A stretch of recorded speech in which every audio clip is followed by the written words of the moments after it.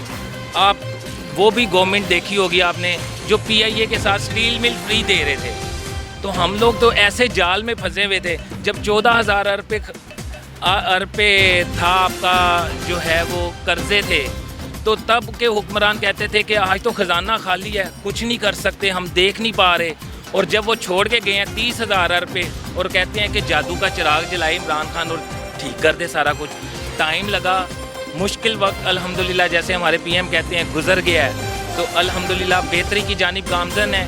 और आपको फ़ौरन महाज पे जिस तरह की कामयाबियाँ डिग्निटी के साथ नज़र आ रही हैं, इंशाल्लाह ताला अब ऊपर से सिस्टम ठीक करने के साथ ही हम लोग अब नीचे की तरफ तवज्जो दे रहे हैं। महंगाई कोर इशू है, इसमें शक नहीं, तवज्जो जितनी देनी चाहिए महंगाई पे, उसके लिए ज़रूरी है कि हम लोग अपना टैक्स नेट बढ़ाएं। 22 लाख लोग 22 करोड़ आवाम का बोझ नहीं उठा सकते, ये हर बंदे को सोचना होगा। और इस्लाहात जो हैं वो नागुज़ीर हैं। जब आप स्टेटस को चैलेंज करते हैं तो भाईजान इसमें बहुत सारे मामलात होते हैं, ब्यूरोक्रेसी सब दोस्त जानते हैं कि किस तरह चल रही थी इनके साथ। अब माशाल्लाह से हालात बेहतर होना शुरू हुए हैं। अच्छा माजिद, मैं ये भी पूछूंगा कि 3 साल का एक अरसा गुजर चुका है गवर्नमेंट को, लेकिन निचला तबका पिसता जा रहा है। आपकी बात बिल्कुल बजा है कि हमारा मुल्क और हमारी मैशियत को बहुत बड़ा झटका लगा हुआ था, उसको संभलने में एक टाइम लगना था। लेकिन जो नीचे वाला मजदूर तबका है वो इस चीख के पुकारता हुआ वज़ीर आज़म से दुहाइयाँ भी करता है कि हमें 2 वक्त की रोटी मैसर पूरी तरीके से नहीं हो रही। उस तबके के लिए PTI ने, इमरान खान ने क्या किया है? 2 साल कोविड के थे और कोविड के इन मुश्किल हालात में आप यकीन करें, क्योंकि मैं सिटिंग चेयरमैन हूँ ज़कात कमेटी का, हम लोगों ने पंजाब गवर्नमेंट की तरफ से 9-9 हज़ार फीकस ख़ानदान जो डिज़र्विंग थे उन्हें दिया, ये पंजाब गवर्नमेंट ने, और 12-12 हज़ार जो विफाक की तरफ से है वो अलग है, ठीक है। इसके अलावा जो है वो मतलब हर तरह से गवर्नमेंट कंपलसेट कर रही है। जो लोगों को 1,000 महीना अलाउंस मिलते थे, आज अल्हम्दुलिल्लाह 3,000 रुपया महीना अलाउंस कर दिए हैं गवर्नमेंट ने।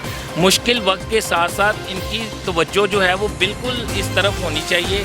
महंगाई है, लेकिन महंगाई नवाज शरीफ की मरतबा भी पीक पे थी, इनकी मरतबा आके 7%, 8% इजाफा हुआ है, जो कि मतलब पिसे हुए तबके के लिए बिल्कुल भी काबिल कबूल नहीं है। हम लोग इसको बिल्कुल जस्टिफाई नहीं कर सकते कि गरीब मुश्किल में है, लेकिन गरीब के लिए जितनी इस्लाहात कर सकते हैं खान साहब वो कोशिश जारी है इंशाल्लाह ताला, और बेहतरी आना शुरू हो रही है। इसमें कोई शक नहीं कि खान साहब की तवज्जो जो है वो पिसे हुए रेडी वाले, छाबड़ी वाले के उठाने के लिए है। क्या आपको लगता है कि तब्दीली की हवा एक दफ़ा फिर आएगी? देखें जी, जिस तरह से माशाल्लाह फ़ौरन मुहाज पे आपकी कामयाबी हैं, इसको कोई बंदा डिनाई नहीं करता। डिग्निटी PM की पूरी दुनिया में मानी जाती है, स्टेटस को के ख़िलाफ़ है, स्टेटस को अपनी मज़ाहमत कर रही है। इंशाल्लाह ताला खान इसमें भी सुरखरू होगा। सिलेबस एक करने जा रहे हैं इंशाल्लाह ताला, तलीमी निज़ाम में इस्लाहात हैं। अब 4, 6, 8 लोगों की बनी हुई कुलेशन गवर्नमेंट हमारे PM साहब को दी गई। ये लोग धांधली का रोना रोते हैं, धांधली तो असल इमरान खान के साथ हुई है कि जिन्हें जब भी हुकूमत मिली है, समझ लें आप, नवाज शरीफ साहब के अलावा जिससे भी गवर्नमेंट मिली है वो कुलेशन गवर्नमेंट्स मिली हैं, साल 6 माह। हमारी गवर्नमेंट तो आप 2-2 महीने करके हर माह तोड़ रहे थे, और अल्हम्दुलिल्लाह आज इतना स्ट्रॉन्ग होता जा रहा है PM के, पूरी दुनिया में अपना सिक्का बिठा दिया उन्होंने। तो ये दिन वसीम हैदर शाह साहब भी हमारे साथ मौजूद हैं, हम इनसे भी पूछेंगे ये तब्दीली की हवा क्या दोबारा दिखती नज़र आ रही है इन्हें, या शेर ढालेगा या तीर कमान से निकलेगा। इनसे हम पूछते हैं कि आने वाले वक्त में कौन सी पार्टी पंजाब में मजबूत दिखाई दे रही है। जी देखिए, मुझे जो लग रहा है वो पीपल पार्टी की डील लग रही है कि वफाक में पीपल पार्टी आ जाएगी। तो जो पंजाब है, पंजाब में जो नज़र आ रहा है वो नून लीग का ही नज़र आ रहा है। तो सिंध में भी उन्हीं के ही है, जैसे इत्तेहाद है। लेकिन वो अभी भाई मेरे बता रहे थे कि स्टेटस को हैं कि हम PTI ने ये किया है। इनके साथ जितने भी लोग हैं वो सारे पैराशूटर लोग हैं, ठीक है। जैसे जुल्फी बखारी का भी स्कैंडल आया, जितने भी हैं वो लोग हैं। दूसरी बात है कि ये कहते हैं कि खान साहब जो नीचे वाले तबके पे करें। खान साहब इस वक्त एहतसाब के पीछे भाग रहे हैं, और मुझे ये बताएं कि किस बंदे को एहतसाब इन्होंने सज़ा दी है,